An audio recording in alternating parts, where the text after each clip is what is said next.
तो आज की वीडियो में हम करने वाले हैं नियोप्लेजिया में से एक टॉपिक ग्रेडिंग एंड स्टेजिंग और लैब डायग्नोसिस हम कैसे करेंगे।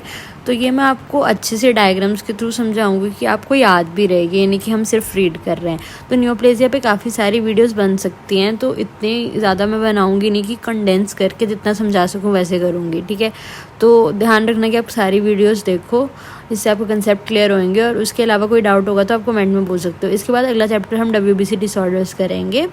तो सबसे पहले बात करते हैं नियोप्लेजिया में जो ट्यूमर होता है उसकी ग्रेडिंग और स्टेजिंग करने से क्या मतलब है। ग्रेडिंग, जब भी हम किसी चीज़ को ग्रेड देते हैं ना, तो जो चीज़ दिख रही है उसकी ग्रॉस अपीयरेंस पे या वो माइक्रोस्कोप में कैसे दिख रही है उस बेसिस पे हम उसकी ग्रेडिंग करते हैं, ठीक है। तो ग्रेडिंग जो है पैथोलॉजिकल बेसिस पे होती है। उसके बाद स्टेजिंग, जब हम किसी चीज़ की स्टेजिंग कर रहे हैं ना, तो मान लो ये पेशेंट आया तुम्हारे क्लिनिक पे, तो पेशेंट उस टाइम पे किस स्टेज पे है उसे देख के अगर तुम कर रहे हो तो उसे स्टेजिंग बोलते हैं। तो अगर हम क्लिनिकल ग्राउंड्स पे कर रहे हैं तो वो स्टेजिंग हुई। अगर तो हम ग्रॉस कैसे वो दिख रहा है और माइक्रोस्कोपिकली वो दिख कैसी रही है वो चीज़, मान लो ये बंदा आया, उसका ऊपर जो भी बीमारी हुई है उसके साथ जो भी उसका हुआ है उसको कैसे अपेयर हो रहा है और माइक्रोस्कोपिकली कैसे दिख रहा है, ठीक है। तो ये तुम्हारी ग्रेड होगी। और extent of spread of tumour, patient के अंदर वो किस लेवल पे स्प्रेड कर रहा है क्लिनिकल ग्राउंड्स पे, उसे हम स्टेजिंग कहेंगे, ठीक है। अब बात करते हैं ग्रेडिंग। ग्रेडिंग के दो इंपॉर्टेंट फीचर्स है, ठीक है। दो इंपॉर्टेंट फीचर्स कौन कौन से? एक डिग्री ऑफ एनाप्लेजिया। एनाप्लेजिया अब क्या होता है, मान लो ये नॉर्मल सेल है और ये वो सेल है जो कैंसर सेल बन चुका है, ठीक है। तो एनाप्लेजिया है कि जो सेल है वो डिफ्रेंशिएटेड होता है शुरू में। डिफ्रेंशिएटेड मतलब यहाँ पे अलग होना नहीं, डिफ्रेंशिएटेड मतलब है कि वो रिजेंबल करता है। तो डिफ्रेंशिएटेड को तुम याद रखो रिजेंबलेंस। तो नॉर्मल सेल और कैंसर सेल शुरू में रिजेंबल करते हैं, पर धीरे धीरे वो एक दूसरे को रिजेंबल करना बंद कर देते हैं, तो उस चीज़ को बोलते हैं एनाप्लेजिया। तो ग्रेडिंग के हम देखते हैं कि कितना उसका एनाप्लेजिया हुआ, कितनी उसकी रिजेंबलेंस खत्म होगी। तो बेसिकली अगर तो वो रिजेंबल कर रहा है कैंसर सेल नॉर्मल सेल से तो उसका ग्रेड कम है। तो अगर वो रिजेंबल करना बंद हो गया तो वो ज़्यादा ख़राब हो चुका है, मतलब जितनी गंदी चीज़ जितनी बुरी चीज़ उतनी ग्रेड उसकी ज़्यादा होगी, ऐसा समझो, ठीक है। हम डिग्री ऑफ एनाप्लेजिया के बेसिस पे ग्रेडिंग करेंगे। और दूसरा हम रेट ऑफ ग्रोथ, जितना ज़्यादा वो ग्रोथ होगा उतना काम ख़राब है ना, तो इसलिए उसका ग्रेड उतना ख़राब, ठीक है। अब देखो ऐसे ही अगर तो वो नॉर्मली एक्सोफिटिक एंड फंजेटिक अपीयरेंस, मतलब तुम बता पा रहे हो कि वो किस तरह का दिख रहा है, एक्सोफिटिक या फंजेटिक जो भी कहो, तुम अपीयरेंस बता पा रहे हो उसकी, तो तुम क्या बोलोगे, लेस मैलिग्नेंट है, उसका ग्रेड क्या है, लेस है, ठीक है। बट अगर वो डिफ्यूज़ हो गया है, हर जगह पे फैल चुका है, तो उस टाइम पे उसका ग्रेड तुम क्या बोलोगे, मोर, क्योंकि तुम बता नहीं पाओगे क्या है। तो ग्रेडिंग होगी तुम देख के बता रहे हो माइक्रोस्कोपिक या ग्रोस अपीयरेंस पे, ठीक है। अब इसको किसने एक्सप्लेन किया था, बॉर्डर्स ने। अब इसको ऐसे याद रखो कि किसी चीज़ को अगर तुम देख के बता रहे हो रेगुलर इरेगुलर्स, तो मतलब तुम उसके बॉर्डर्स देख रहे हो। तो बॉर्डर्स ने इसको क्लासीफाई किया था। तो बॉर्डर्स ने जब इसको क्लासीफाई किया था उसने एपिथेलियल ट्यूमर्स को क्लासीफाई किया था।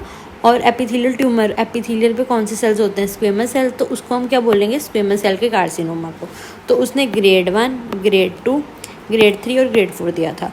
अब ग्रेड 1 क्या है, वेल डिफ्रेंशिएटेड। वेल डिफ्रेंशिएटेड मतलब कि उसकी प्रॉपर रिजेंबलेंस है, हमारी प्रॉपरली वो रिजेंबल कर रहा है पेरेंट सेल को। तो ये हमारा होगा grade 1। Less than 25% anaplastic cell, मतलब बहुत कम सेल्स ऐसे हैं जो नहीं रिजेंबल कर रहे, ज़्यादातर वो रिजेंबल कर रहा है पेरेंट्स को, इसलिए इसका ग्रेड कम है। अब जैसे जैसे एनाप्लास्टिक सेल मतलब जो नॉन रिजेंबलेंस सेल है वो बढ़ते जाएंगे, ग्रेड बढ़ता जाएगा। इसमें 20-25% आ गए। मॉडरेटली डिफ्रेंशिएटेड, इसमें 50 से 75% आ गए, ठीक है। और एंड में पुअरली डिफ्रेंशिएटेड मतलब बिल्कुल ही नहीं रिजेंबल कर रहा। डिफ्रेंशिएटेड को मैंने तुम्हें क्या कहा था, याद रखो, रिजेंबलेंस, मतलब बिल्कुल ही नहीं रिजेंबल कर रहा, तो वो तुम्हारा क्या आ जाएगा, ग्रेड 4 वाला, ठीक है। उसके बाद सॉफ्ट टिश्यू का ट्यूमर, इसमें क्या फीचर्स आएंगे, ये ऊपर हमने एपिथेलियल ट्यूमर्स की बात की। अब सॉफ्ट टिश्यू जैसे तुम्हारे कार्टिलेजेस वगैरह हो गए, उसमें क्या है कि हम देखेंगे कि कितना ट्यूमर डिफ्रेंशिएट हुआ है, वही क्या उसकी रिजेंबलेंस है कि नहीं, साइटोलॉजिकली क्या चेंजेस आए हैं, माइटोटिक काउंट क्या है, और ट्यूमर नेक्रोसिस, ठीक है। अब ये सॉफ्ट टिश्यू है, तुम उसको कैसे कंपेयर कर सकते हो, एक तो तुमने ग्रेडिंग कर ली, ग्रेड तो तुम याद ही रखो, ग्रेड 1, ग्रेड 2, ग्रेड 3, तुमने डिफ्रेंशिएटेड और एनाप्लास्टिक वर्ड याद रखना है। तो मेन दो फीचर्स कौन कौन से थे, एक डिग्री ऑफ एनाप्लेजिया और रेट ऑफ ग्रोथ, ये तो तुमने याद रखना ही रखना है, ठीक है। उसके बाद सॉफ्ट टिश्यू में कितनी डिफ्रेंशिएशन हुई है और साइटोलॉजिकली कितने चेंजेस आए हैं, ये हो गया। अब नॉर्मल सेल है तो वो बहुत जल्दी ग्रो करेगा, जल्दी ग्रो करेगा तो माइटोसिस भी इम्पेयर हो जाएगी, तो माइटोटिक काउंट इफेक्ट हो सकता है। और इतना जल्दी जल्दी ग्रो करेगा, इतना तो ब्लड सप्लाई भी नहीं उसे मिलेगा ना, तो एरिया क्या है, नेक्रोसिस होना भी शुरू हो जाएगी, तो ट्यूमर नेक्रोसिस भी हो गया, ठीक है। और हम ग्रेडिंग के लिए कौन कौन से क्राइटेरिया लेंगे, ठीक है। हम लेंगे कि सेल प्रोलिफ्रेशन मार्कर्स जो हैं वो हम देख सकते हैं कि सेल जो है वो प्रोलिफ्रेट कर रहा है। जब सेल प्रोलिफ्रेट कर रहा है तो कुछ मार्कर्स होंगे ना, तो वो हम देख सकते हैं। फ्लो साइटोमेट्री के बारे में हम पढ़ेंगे, वो हम आगे डिटेल में करते हैं जब हमने लैब डायग्नोसिस करना है, एंड वो काफ़ी इंपॉर्टेंट टॉपिक है, उस पर क्वेश्चन बन सकता है, ठीक है। इमेज मॉर्फोमेट्री कर सकते हैं, मतलब हम क्या कर सकते हैं, यार तुम सीधी सी बात ध्यान रखो, ये सेल है, अब सेल को तुमने ग्रेडिंग करनी है, ग्रेडिंग करने के लिए तुम्हें उसे देखना पड़ेगा माइक्रोस्कोपिकली ग्रोस कैसे देख सकते हो, उसकी इमेज मॉर्फोमेट्री कर लो तो मॉर्फोलॉजी देख लोगे, फ्लो साइटोमेट्री कर लो तो हम उसे देख सकते हो, तो ये बात होगी, ठीक है। अब आगे आ गया स्टेजिंग। स्टेजिंग हमने क्या बोला था, क्लिनिकली प्रेजेंट कैसे कर रहा है बंदा, उसको हमने स्टेजिंग बोला था, ठीक है। अब क्लिनिकली हमारे पास 2 सिस्टम है स्टेजिंग के।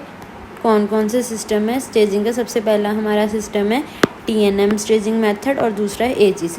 TNM क्या है, ये इंपॉर्टेंट है, तुम्हें पता होना चाहिए। T से क्या आ गया, ट्यूमर, कि ट्यूमर क्या है, प्राइमरी है, सेकेंडरी है, कैसे कहाँ फैला है कि नहीं, ठीक है। ट्यूमर की पहले बात, सिर्फ ट्यूमर की बात करनी है, फैलने की बात हमने मेटास्टेसिस में करनी है, ठीक है। N से नोड्स कितनी इन्वॉल्व हुई है, तो इस एग्जाम्पल से समझते हैं।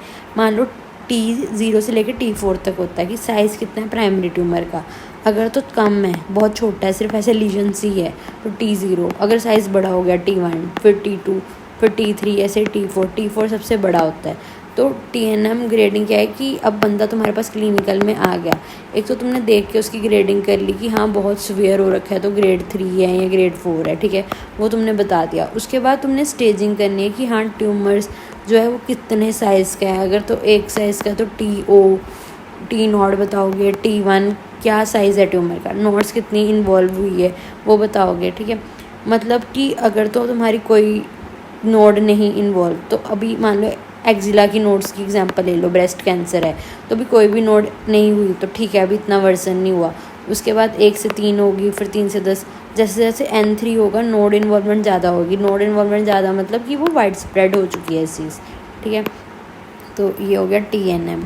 ये ध्यान रखो, अभी तक हमने कुछ भी नहीं किया यार, ग्रेडिंग की है, ग्रेड तुम्हें पता लग गया, माइक्रोस्कोपिक फीचर्स और तुम्हारा क्या है ग्रॉस फीचर्स तुम बता रहे हो उस बंदे को। क्लिनिकली एनाप्लेजिया और डिफ्रेंशिएशन तुमने याद रखनी है। बॉर्डर्स ने क्लासीफाई किया था ग्रेड 1, 2, 3, 4, एनाप्लास्टिक सेल 25, 50, 75, ठीक है, वो याद रख लो। सॉफ्ट टिश्यू ट्यूमर्स हो गए, और क्राइटेरिया क्या है, सेल प्रोलिफरेशन, फ्लो साइटोमेट्री और इमेज मॉर्फोमेट्री, ये तुम ध्यान रख सकते हो। स्टेजिंग क्या है, TNM स्टेजिंग और AGC स्टेजिंग। TNM में T से ट्यूमर, N से नेक्रोसिस और M से हमारा क्या है मेटास्टेसिस। तो ट्यूमर हमारा क्या है, साइज़ हमने बता दिया था कि छोटा है तो T0, फिर जैसे जैसे बड़ा होता जाएगा तो बढ़ता जाएगा। कितनी नोड इन्वॉल्व है, अगर कोई नहीं तो N नोड, अगर बहुत दूर तक नोड्स इन्वॉल्व है तो N3 आएगा। 4, 3 और 2 ध्यान रखो, ठीक है। M नोड अगर मेटास्टेसिस नहीं हुई, M2 अगर पूरा तरह मेटास्टाइज हो चुका है तो नाउ मेटास्टेसिस से डिसेमिनेटेड, मतलब पूरा फैला हुआ है, हेमेटोजीनस मेटास्टेसिस ये होगी। उसके अलावा और एक स्टेजिंग मेथड होता है जिसे हम बोलते हैं AGC staging method. AGC staging क्या है, American joint committee staging method. इसमें कुछ नहीं है कि सारे कैंसर्स को, जैसे इसने ग्रेड 1, 2, 3, 4 भी नहीं किया और TNM के बेसिस पे भी नहीं किया, इसने क्या किया 0 से 4 से सारे कैंसर्स को ग्रेड कर दिया। किस बेसिस पे, वही सेम कंपोनेंट्स लिए कि पहले ट्यूमर हमारा कौन सा है, मतलब साइज़ क्या है, फिर नोडल कितनी इन्वॉल्वमेंट्स और मेटास्टेसिस हुई है कि नहीं, ठीक है। तो यही सेम AGC सिस्टम है, बस उसने ग्रेड 0 से ग्रेड 4 भी बता दिया इन फैक्टर्स को ध्यान में रखते हुए। अगर सारे इन्वॉल्व है तो ग्रेड 4 ऐसे करके, ठीक है। उसके बाद आ गया एनिकिंग स्टेजिंग। एनिकिंग स्टेजिंग क्या है, grade and location of waiter, मतलब कहाँ पे लोकेटेड है वो, ठीक है। तो अगर तो लो ग्रेड है तो G1, ज़्यादा ग्रेड है तो G2, ठीक है। लोकेशन के बेसिस पे T1 और T2 उसने बोला है, इंट्रा कंपार्टमेंटल है, मतलब यहीं पे है जहाँ पे होना चाहिए, तो T1, एक्स्ट्रा कंपार्टमेंटल है तो T2, ठीक है। अब उसने कैसे क्लासीफाई किया, उसने स्टेज 1, स्टेज 2, स्टेज 3 दी एंकिंग ने। एंकिंग स्टेजिंग में मेनली है क्या, इसमें G1 लो ग्रेड के लिए, G2 हाई ग्रेड के लिए, T1 इतना भी कंफ्यूज मत हो, मेन तो तुम्हें ये TNM वाला सिस्टम आना चाहिए, इंपॉर्टेंट है, ये थोड़ा सा ध्यान रख लो। इसमें बस 3 स्टेज होते हैं, स्टेज 1, स्टेज 2, स्टेज 3। अगर तो कोई मेटास्टेसिस नहीं है, वो दोनों स्टेज 1 में है, उसमें G1 T1 T2 G2 T1 T2। अगर मेटास्टेसिस है तो जहाँ G1 G2 और यहाँ T1 T2, बेसिकली मेटास्टेसिस के साथ स्टेज बढ़ा दिया उसने। तो करंटली अब हम क्या करते हैं, जब भी हमने ग्रेडिंग या स्टेजिंग करनी है, हम लोग अब ये मेथड इतने ग्रेड के यूज़ नहीं करते, ना हम स्टेजिंग के करते हैं। तो स्टेजिंग का कौन सा था तुम्हारा, TNM स्टेजिंग, ठीक है, जिसमें ट्यूमर, नोडल, इन्वॉल्वमेंट और मेटास्टेसिस बताया था। ग्रेडिंग तुम्हारा क्या था, ग्रेड 1 से लेके ग्रेड 4 तक, जिसमें तुमने एनाप्लेजिया और डिफ्रेंशिएशन बताई थी, ठीक है। अब currently modern imaging techniques use होती है, जैसे CT स्कैन करा लिया तुमने, MRI करा लिया, पेट स्कैन करा लिया। पेट स्कैन इंपॉर्टेंट है क्योंकि पेट स्कैन तुम्हारा ये भी बता देता है कि तुम्हारा बेनाइन है या मैलिग्नेंट है। अब वो कैसे बताता है, जब बेनाइन है उसमें मॉलिक्यूलर और बायोकेमिकल चेंजेस अलग होंगे, और जो मैलिग्नेंट है उसमें भी बायोकेमिकल और मॉलिक्यूलर चेंजेस अलग होंगे। तो उन बेसिस पे हमारा पेट स्कैन किया जाता है, पॉजिट्रॉन एमिशन टोमोग्राफी, ठीक है। तो ये तुम्हें याद होना चाहिए, ये नए मेथड है, CT scan, MRI, PET scan, ये अब यूज़ होते हैं। फिर radio active trace studies, iodine के ऊपर हम आयोडीन पे रेडियो एक्टिव लेबल लगा देते हैं और उस पर क्या है, स्पेसिफिक एंटीबॉडीज़ तुम्हारी जाके चिपक जाती हैं, जिससे तुम्हें पता लग जाता है कि हाँ ट्यूमर है और कौन सा है, ठीक है। अब आगे आ गया तुम्हारे कौन कौन से ऐसे फैक्टर्स हो सकते हैं जो तुम्हारे ट्यूमर्स के बारे में बताते हैं। एनाप्लेजिया हो गया, इन्वेजन हो गया और मेटास्टेसिस हो गया। एनाप्लेजिया मैंने बता दिया कितना वो डिफ्रेंशिएटेड है कि नहीं है, रिजेम्बलेंस है कि नहीं। एनाप्लेजिया मतलब रिजेम्बलेंस ख़त्म हो चुकी है। इन्वेजन मतलब वो लोकली इन्वेड कर रहा है सेल्स के अंदर बाकी जगहों पे भी कि नहीं। मेटास्टेसिस मतलब अपनी मेन जगह से छोड़ के वो दूसरे एरिया पे पहुंच चुका है, ठीक है। अब प्रोग्नोस्टिक फैक्टर्स कौन कौन से हो सकते हैं इसको लेके, तो ये इंपॉर्टेंट नहीं है, इस पर क्वेश्चन नहीं बनेगा। आगे लैब डायग्नोसिस करते हैं तो पेशेंट पे एज वगैरह हो सकता है, ट्यूमर्स के पे बेसिस पे उसकी टाइप लोकेशन हो सकती है, ठीक है। अब ये थोड़े से इंपॉर्टेंट है कि कौन से मॉलिक्यूलर एंड प्रोग्नोस्टिक मार्कर्स हो सकते हैं। अगर तो सेल प्रोलिफरेट कर रहा है तो प्रोलिफरेशन मार्कर्स हो सकते हैं। नई वेसल्स, अब कैंसर सेल्स जो है तुम्हारे बहुत ज़्यादा बन रहे हैं तो नई वेसल्स भी बनेगी, एंजियोजेनेसिस फैक्टर हो सकता है। माइटोसिस बढ़ जाएगी, उसको चेक करने के लिए माइटोटिक इंडेक्स हो सकता है। न्यूवास्कुलराइजेशन, नई वेसल्स बन रही है तो एंजियोजेनेसिस भी होगा और न्यूवास्कुलराइजेशन भी हो जाएगा, ठीक है। एंजाइम्स वगैरह को तुम एनालाइज करोगे, जीन को एनालाइज करना पड़ेगा, कितना DNA नया बना वो देखना पड़ेगा, ठीक है। उसके बाद सर्कुलेटिंग mRNAs देख सकते हो और सर्कुलेटिंग ट्यूमर सेल्स देख सकते हो। अब लैब डायग्नोसिस इंपॉर्टेंट है, ये हम ध्यान से देखते हैं कि कैसे होता है, ठीक है। तो ये हमने अभी तक ग्रेडिंग और स्टेजिंग के लिए कि कैसे ट्यूमर की ग्रेडिंग करते हैं और कैसे ट्यूमर की हम स्टेजिंग करने वाले हैं। तो ये चीज़ होगी, ग्रेड तुम्हें पता लग गया हमारा कौन कौन सा होता है, ग्रॉसली और वो माइक्रोस्कोपिकली 1 2 3 4 ग्रेड एनाप्लेजिया के थ्रू हमने बता दिया। स्टेजिंग TNM मेनली इंपॉर्टेंट है और स्टेनिंग AGC और एनिकिंग स्टेजिंग है, ठीक है। और CT स्कैन, MRI, पेट स्कैन्स वगैरह आज के टाइम पे हम करते हैं, ठीक है। अब तुम्हारा उसके बाद आ गया लैब डायग्नोसिस, और ये बहुत इंपॉर्टेंट टॉपिक है, इस पर अलग से क्वेश्चन आ भी सकते हैं। अब लैब डायग्नोसिस पे तुम क्या करते हो, साइटोलॉजी करोगे, कि मतलब तुम साइटोलॉजी कर सकते हो कि कैसे हम लोग सेल को देख के सिंपली बता सकते हो कि हाँ ये चीज़ जो है तुम्हारी इन्वॉल्व है। हिस्टोपैथोलॉजी मतलब तुम उसकी हिस्टोकेमिस्ट्री करोगे। फिर यार ये ऐसे है कि नीचे जाते जाते टेस्ट एक्सपेंसिव होते जा रहे हैं। साइटोलॉजी सेल को देखना सौखा है, हिस्टोपैथोलॉजी थोड़ा औखा है। इम्यूनोकेमिस्ट्री तुम स्पेसिफिक एंटीजन ले रहे हो और फिर तुम ट्यूमर के ऊपर एंटीबॉडी स्पेसिफिक लेके जो ट्यूमर के ऊपर एंटीजन है उसके अगेंस्ट बना रहे हो, ठीक है। DNA की प्रोब लेके एनालिसिस कर रहे हो, ट्यूमर मार्कर्स बना रहे हो तुम, ठीक है, वो हो गया। उसके बाद रेडियोलॉजिकल इमेजिंग, तो एक एक करके करते हैं तो समझ आएगा। साइटोलॉजी, इस पे अलग नोट आ सकता है। साइटोलॉजी के लिए तुम क्या करते हो, फाइन नीडल एस्पिरेशन साइटोलॉजी करते हो, ठीक है। फाइन नीडल एस्पिरेशन साइटोलॉजी क्या होता है, इसको देखो। मान लो अब तुमने क्या करना है, सेल्स लेने हैं। अब किसी बंदे को कोई डिसीज़ है, ठीक है, कोई बीमारी है, तो तुम्हें उसकी बीमारी चेक करने के लिए सेल तो लेने पड़ेंगे। अब सेल क्या है, ऐसे ऊपर जो पड़े हैं सुपरफिशियली वो थोड़े लेने ईजी होते हैं, बट उसमें तुम्हें पता नहीं लगेगा। तुम सुपरफिशियली और डीप दोनों सेल्स ले सकते हो, ठीक है, जो ईजिली शेड ऑफ नहीं हो रहे और वो तुम्हें चाहिए। तो तुम क्या करोगे, एक सिरिंज या नीडल लोगे, सिरिंज और नीडल लेके तुम उसके अंदर इंसर्ट करोगे तो जिससे तुम निकाल पाओगे, ठीक है। तो ये तुम्हारा फाइन नीडल मतलब एक छोटी सी नीडल लेके एस्पिरेशन मतलब निकाला गया है, तो फाइन नीडल एस्पिरेशन साइटोमेट्री की गई है। तो ये तुम्हें समझ आ गई फाइन नीडल एस्पिरेशन साइटोलॉजी। अब इसमें है क्या, लिखना कैसे है कि सुपरफिशियल और डीप सीटेड जो टिश्यूज़ हैं जो इजीली शेड ऑफ नहीं हो पा रहे थे उसको तुमने निकाला। अब जो तो ऊपर वाले होंगे खुद दिमाग लगाओ, उसे तो तुम डायरेक्टली देख लोगे, बट जो डीप जा चुके हैं उसके लिए तुम्हें अल्ट्रासाउंड चाहिए या कंप्यूटर टोमोग्राफी सिटी स्कैन चाहिए। तो ये तुम्हारा पहला तरीका होगा साइटोलॉजी में फाइन नीडल एस्पिरेशन, जिसने तुमने एक सिरिंज ली, सुपरफिशियल और डीप वाले तुमने देखना शुरू कर दिया। सुपरफिशियल आराम से दिख जाएंगे, डीप वाले के लिए तुम्हें सिटी स्कैन करना पड़ेगा, ठीक है, या फिर तुम्हें अल्ट्रासाउंड करना पड़ेगा। अब तुम्हारा आ गया एक्सोफोलेटिव साइटोलॉजी। नाम देख के डरो मत, इसकी भी पिक्चर देखोगे ना तो तुम्हें समझ आ जाएगा। एक्सोफोलेटिव स्टेजिंग में क्या कर रहे हैं कि तुम लोगों ने जैसे पैप स्मेयर करते हैं इसमें बेसिकली कि तुमने पैप ब्रश लिया, उसमें से ऐसे करके निकाला और टेस्ट कर लिया। तो इस डायग्राम को देखो कि पहले वो लिया स्लाइड्स, फिर उस पर तुमने यहाँ से सैंपल ले लिया, उस स्लाइड पे लगा लिया और उसका टेस्ट कर लिया। तो ये तुम्हारा हो गया। अब जो हम लोगों ने फाइन नीडल एस्पिरेशन साइटोलॉजी करना है उसको थोड़ा और डिटेल में लिखना पड़ेगा। सबसे पहले तुमने लिख दिया कि सुपरफिशियली सेल लिए या डीप सेल्स लिए जो इजीली शेड ऑफ नहीं हो रहे थे। सुपरफिशियल को डायरेक्टली देख लिया और डीप वाले को अल्ट्रासाउंड से या कंप्यूटर टोमोग्राफी से देख लिया, ठीक है। अब जो तुम्हारा सैंपल तुमने लिया, अब तुमने वो सेल निकाल लिया, इसमें से इमेजिन करो तुम खुद को डॉक्टर मानो हो तुम लोग, और तुमने वो सैंपल निकाल लिया। अब सैंपल को निकालने के बाद तुम सैंपल के साथ क्या करोगे, सैंपल को तुम करोगे फिक्स, किसमें 95% इथेनॉल में। अब इसे तुम वेट भी कर सकते हो और एयर ड्राई भी कर सकते हो। अब तुमने उसके बंदे की बॉडी में से सेल निकाल लिया। अब सेल निकालने के बाद ऐसे थोड़ी रख दोगे, उसको फिक्सेशन तो करोगे ना। तो तुमने फिक्सेशन कैसे करनी है, यहाँ उसे इथेनॉल में 95% इथेनॉल में। अब ड्राई भी कर सकते हो और वेट भी कर सकते हो। तो बस उस पर बाद आगे आ जाओ। वेट वाली के लिए तुम क्या यूज़ करते हो, पेपिनो कोलाए।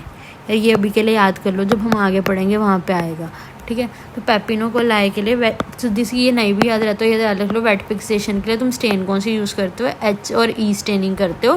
पैराफिन एम्बेडिंग, पैराफिन एम्बेडिंग क्या होता है कि तुम ऐसे पैराफिन के ऑर्गन लेते हो, और उसको मैंने ब्लॉग में किसी डाला भी होगा, आप देख सकते हो। एक छोटा सा ऑर्गन लेते हो, उसको ऐसे पैराफिन वैक्स के अंदर इम्बेड कर देते हो, तो उसमें बाद में स्टेनिंग कौन सी यूज़ करते हो, H&E स्टेनिंग। एयर ड्राइड में तुम क्या करते हो, मे ग्रेनोवोल्ड, गमीसा स्टेन्स या लिशमन स्टेन, और कुछ याद नहीं रहता तो लिशमन स्टेन याद रख लो और यहाँ पे H&E स्टेन रख लो।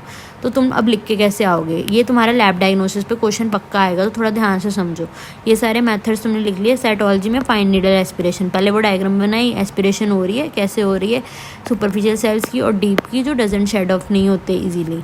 तो सुपरफिशियल डायरेक्टली देख सकते हो, और डीप वाले के लिए तुम्हें अल्ट्रासाउंड या कंप्यूटर टोमोग्राफी करनी पड़ेगी। उसके बाद तुम सैंपल को क्या करने वाले हो, फिक्स करने वाले हो इथेनॉल में, या वेट या एयर ड्राई कर दो उसको, ठीक है। उसके बाद वेट करने वाले को हमने H&E स्टेनिंग की पैराफिन एम्बेडिंग के बाद, और एयर ड्राई को हमने लिशमन स्टेनिंग करी। उसके बाद आगे चलो, आगे तुम्हारा ये हमने कर लिया साइटोलॉजिक स्मेयर, एक्सोफोलेटिव साइटोलॉजी। अब इसमें जो लूज सेल्स हैं जो आराम से शेड ऑफ हो रहे हैं उसका करते हैं जो इनकोहेसिव, मतलब जो चिपके नहीं हुए। तो अब इस वाले डायग्राम में देख लो, जो आराम से सेल निकल जा रहे हैं ये इनकोहेसिव है ना, ऐसे तुमने टच किया और रिमूव हो गए, इनके लिए हम कर रहे हैं एक्सोफोलेटिव, ठीक है। तो इसका हमारा दूसरा नाम क्या है, साइटोलॉजिक्स में पेपिनो कोलाए, जो तुम्हें मैं ऊपर कह रही थी ना कि अभी के लिए याद कर लो, तो वो भी चीज़ यूज़ होती है यहाँ पे, या पैप स्मेयर। अब इसमें तुमने एक पैप ब्रश लिया, वो डाला इसके अंदर। अब यहाँ पे जो सैंपल आ जाएगा तुम उसे टेस्ट करोगे। किस किस के लिए टेस्ट करना है, डिस्प्लेसिया। डिस्प्लेसिया क्या है कि यार अब जो हमारा सेल है वो सीधा तो कैंसर सेल नहीं बन जाएगा ना, अब उसमें वो धीरे धीरे अपनी रेगुलरिटी ख़राब करेगा, नॉर्मली वहाँ पे रहेगा, फिर वो ऐसे मेटास्टाइज करके दूसरी जगह पे पहुँचने लग जाएगा। तो जब उसकी मेम्ब्रेन नॉर्मल से चेंज होना शुरू हो जाती है, हम उसे पहचान नहीं पाते, उसको अभी के लिए डिस्प्लेसिया मान लो, ठीक है। फिर कार्सिनोमा इन सीटू, मतलब वो उसी जगह पे रह रहा है, कैंसर सेल बन गया बट अभी कहीं और नहीं जा रहा। इन्वेजिव कार्सिनोमा इन यूट्राइन सर्विस, अब उसने इन्वेड करना शुरू कर दिया, तो ये तुम एक्सोफोलेटिव में कर सकते हो।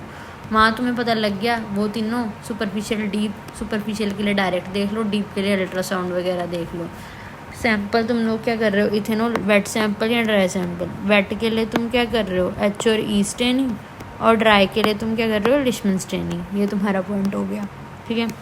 पैप्स पेयर तुमने देख लिया डिस्प्लेसिया के लिए, कार्सिनोमा इन सिटू के लिए और यूट्राइन सर्विक्स के लिए।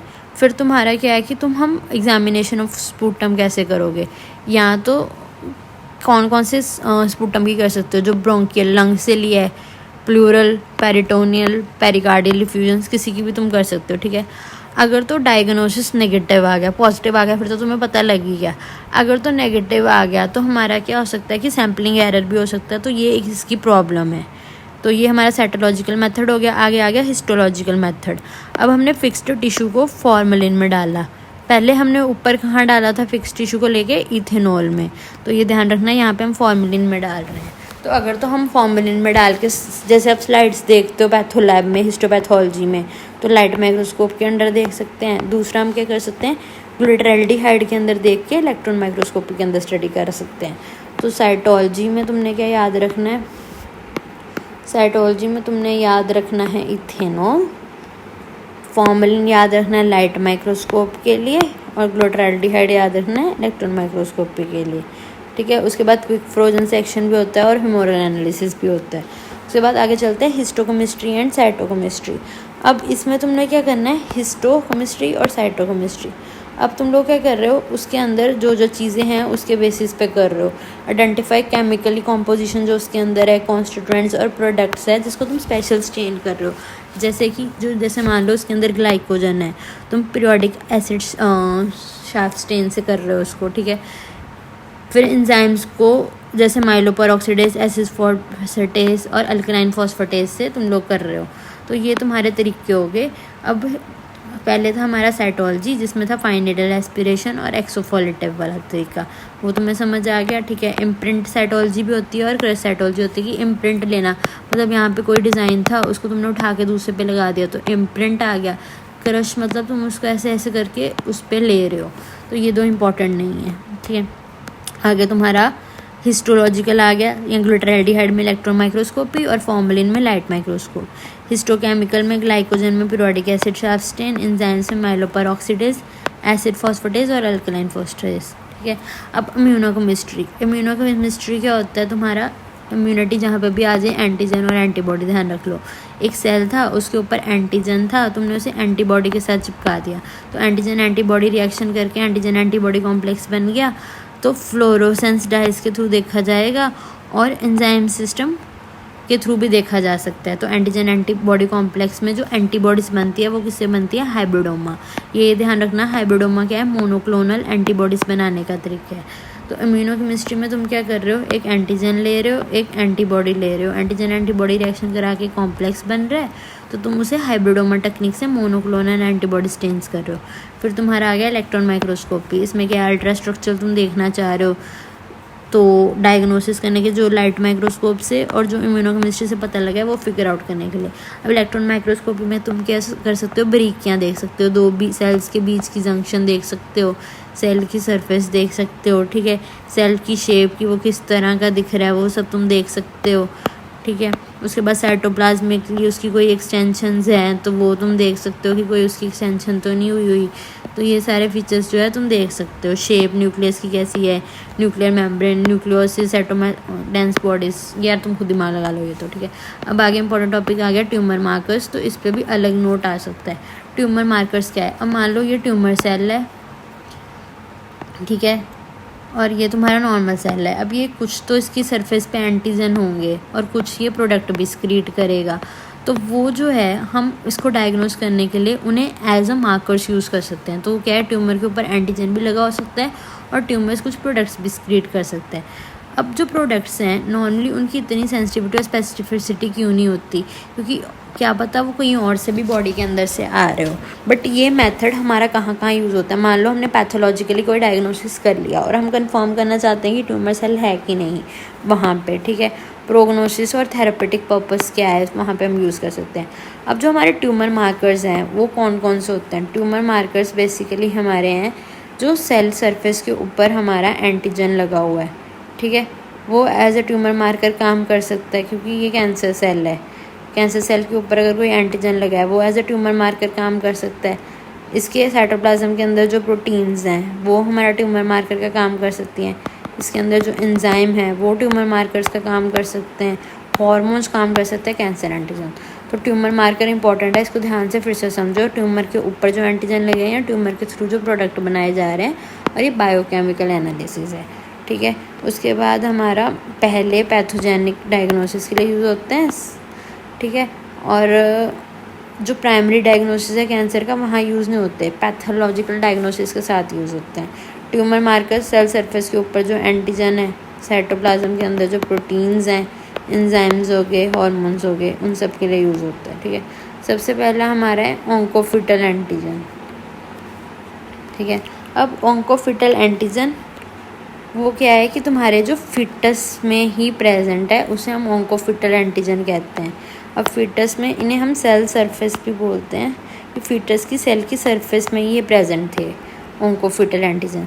तो ये फिटस लाइफ में प्रेजेंट थे, बाद में जब बंदा बड़ा होता है, अडल्ट, वो ख़त्म हो जाते हैं। बट कैंसर सेल में क्या हुआ, ये रीअपेयर करके, तो इन्हें हम एज ए ट्यूमर मार्कर्स इस्तेमाल करते हैं। उसमें से अल्फ़ा फिटोप्रोटीन, ये तुम्हें याद होना चाहिए। अल्फ़ा फिटोप्रोटीन क्या है कि एक ग्लाइकोप्रोटीन है जो फिटल लिवर सेल्स में आता है, ठीक है। ट्यूमर सेल्स में क्या था, एंटीजन प्रोडक्ट्स, ये तुम्हें पता होना चाहिए। प्राइमरी स्कैंटली सेल सरफेस, ये सब हो गया। सबसे पहले ऑन्कोफिटल एंटीजन जो सेल सरफेस के ऊपर एंटीजन है। अभी वीडियो शायद मुश्किल लग रही हो, बट अगर आप इसको 2x में देखोगे और 1-2 बार देखोगे तो याद हो जाएगी, ठीक है। अब नॉर्मली जो लिवर सेल्स हैं बच्चे के तब थे और बाद में ख़त्म हो गए, बट अगर ये दोबारा से दिख जाए और इनका नंबर इंक्रीज़ कर जाए तो लिवर से रिलेटेड क्या होगा, कार्सिनोमा हो जाएगा, ठीक है। अब non seminomatous germ cell tumour of testis भी हो जाएगा। ये क्या होता है ये हम आगे पढ़ेंगे, अब इतनी डिटेल में जाने की ज़रूरत नहीं है, ठीक है। अब ये तो नियोप्लास्टिक सिंड्रोम्स हो गए, वहाँ पे इंक्रीज़ होता है। कई बार ये नॉन नियोप्लास्टिक सिंड्रोम्स में भी इंक्रीज़ होता है। अब ये लिवर में था तो लिवर की इन्फ्लेमेशन हुई, हेपेटाइटिस, सिरोसिस हुई, टॉक्सिक लिवर इंजरी हुई या प्रेगनेंसी हुई, उस केसेस में भी इसका लेवल क्या है, इंक्रीज़ हो जाता है अल्फ़ा फिटोप्रोटीन का। दूसरा सेल सरफेस एंटीजन और हमारा ऑन्कोफिटल प्रोटीन कौन सा है, कार्सिनो एम्ब्रियोजेनिक एंटीजन, ठीक है। तो ये भी इंपॉर्टेंट है, ये भी एक ग्लाइकोप्रोटीन है जो एम्ब्रियोनिक टिश्यू से ही बनाया जाता है। तो ये कौन कौन बना रहा है, गट बना रहा है, पैनक्रियास बना रहा है और लिवर बना रहा है। तो ये अगर इंक्रीज़ हुआ तो हमारा कार्सिनोमा किसका हो सकता है, गट का, GIT का, पैनक्रियास का, लिवर का या ब्रेस्ट का, ठीक है। कुछ नॉन नियोप्लास्टिक सिंड्रोम्स में भी इंक्रीज़ होता है, जैसे अल्सरेटिव कोलिटिस, क्रोहन्स डिसीज़, हेपेटाइटिस और क्रोनिक ब्रोंकियाइटिस। तो ये और भी हैं तुम्हारे, आगे थोड़ा ही रह गया, इतना नहीं है, ठीक है। अब और तुम्हारे क्या है कि ट्यूमर्स और कौन से हैं, अभी देखो।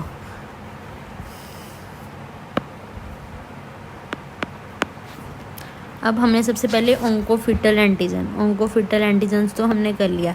अल्फ़ा फिटोप्रोटीन किया जो ग्लाइकोप्रोटीन था, कार्सिनो एम्ब्रियोनिक एंटीजन किया जो हमारा क्या था, ग्लाइकोप्रोटीन, ठीक है। ये हमने बोला था लीवर में बनता है, तो लिवर सेल हिपाटोसेलुलर कार्सिनोमा, इसको भी के लिए छोड़ दो, ठीक है।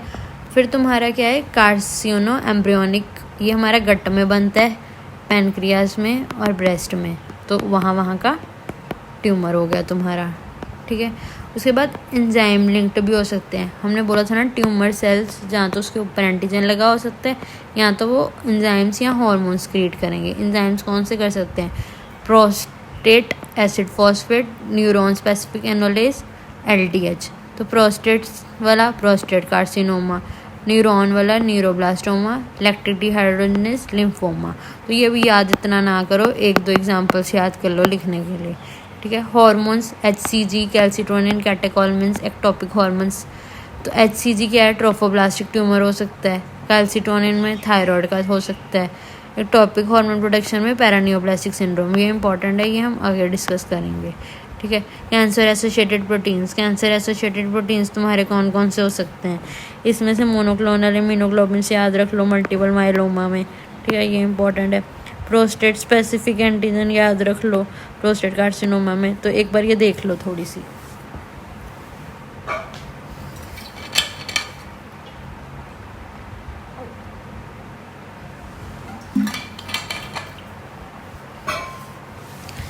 तो ये हमारा ट्यूमर एंटीजन है, अल्फ़ा फिटोप्रोटीन जो हमारे ग्लाइकोप्रोटीन है, कार्सिनो एम्ब्रियोनिक एंटीजन जो हमारा ग्लाइकोप्रोटीन है।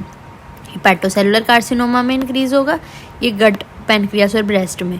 प्रोस्टेट एसिड फॉस्फेटेस प्रोस्टेट के कैंसर में। एंजाइम्स में बस एक यही याद रख लो, हार्मोन्स में कैल्सिटोनिन याद रख लो, थायराइड से रिलेटेड, और ectopic hormone production paraneoplastic syndrome, ठीक है। उसके बाद मोनोक्लोनल इम्यूनोग्लोबुलिन्स याद रख लो मल्टीपल माइलोमा में, और प्रोस्टेट वाला तुम्हारा प्रोस्टेट में।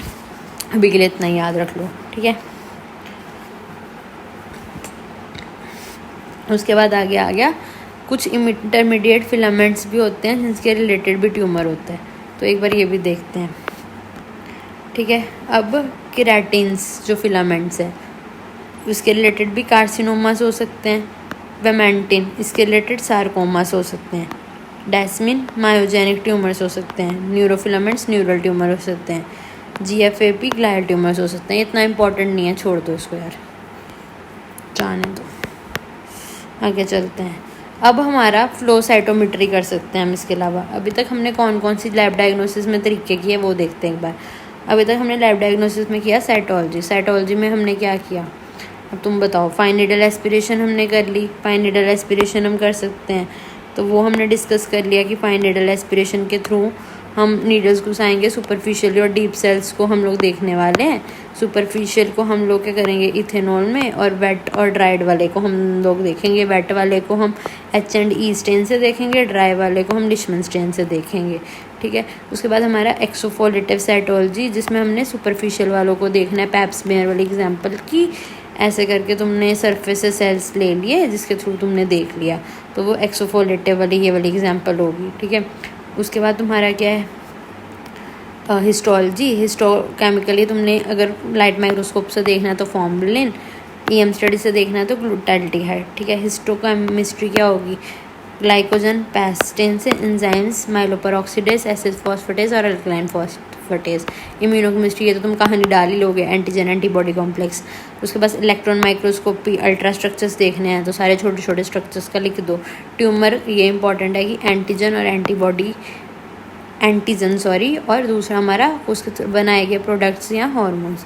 प्रोडक्ट्स हमारे क्या क्या हो सकते हैं वो हम आगे देखेंगे। ट्यूमर मार्कर्स कहाँ पे हो सकते हैं, सेल सरफेस के एंटीजन पे हो सकते हैं, साइटोप्लाज्म के अंदर प्रोटीन्स हो सकते हैं, एंजाइम्स हो सकते हैं, हार्मोन्स हो सकते हैं और कैंसर के एंटीजन हो सकते हैं। तो सबसे पहले हमने सेल सरफेस एंटीजन बोले जो ऑन्कोफिटल थे, तो उसमें हमने अल्फा फिटोप्रोटीन पढ़ा जो हिपाटोसेलुलर कार्सिनोमा में बढ़ेगा, और हमारा नॉन न्यूप्लास्टिक में भी हो सकता है जैसे hepatitis, cirrhosis, liver injury, pregnancy. फिर हमारा कार्सिनोमा एम्ब्रियोनिक एंटीजन, ये हमारा कहाँ कहाँ बढ़ेगा, गट, पैनक्रियास और लिवर वगैरह में, ठीक है। उसके बाद हमने ये देख लिया था थोड़ा अल्फा फिटोप्रोटीन, एंजाइम्स कौन कौन से हो सकते हैं, हार्मोन्स हमने देख लिए थे, ठीक है। उसके बाद आगे चलते हैं। अब आगे हमारे अदर मेथड्स, फ्लो साइटोमेट्री। अब फ्लो साइटोमेट्री क्या है कि ये मेथड होता है, तुम ये देख सकते हो कि हमने सैंपल को अंदर डाला। जब हम सैंपल को अंदर डाल रहे हैं, सैंपल में लेजर मारी, तो उसके थ्रू हमें पता लग जाएगा कि कैंसर सेल है कि नॉर्मल। ये एक टेक्निक होती है जिसकी डिटेल हम आगे करेंगे, अभी ज़रूरत नहीं है। तो बेसिकली फ्लो साइटोमेट्री लिख के ये थोड़ी सी तुमने डायग्राम बना दी और फ्लो साइटोमेट्री का हो गया। कंप्यूटराइज टेक्निक है जिसमें तुमने क्या किया, सेल की सस्पेंशन ली और उसको साइटोमेट्री के थ्रू फ्लो करा दिया।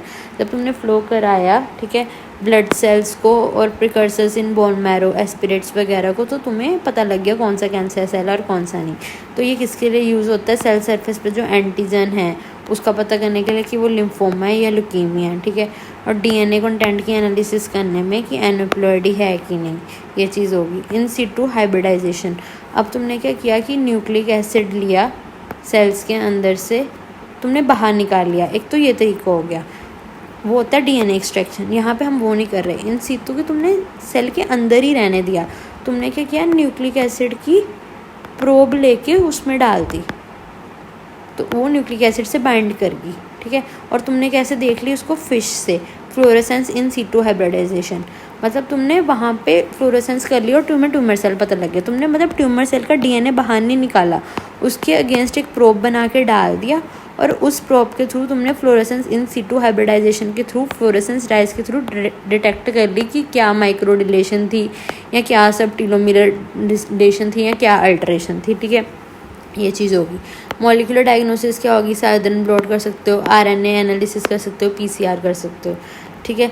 अब तुम क्या कर सकते हो, मॉलिक्यूलर साइटोजेनेटिक अबनॉर्मलिटीज चेक कर सकते हो, कोई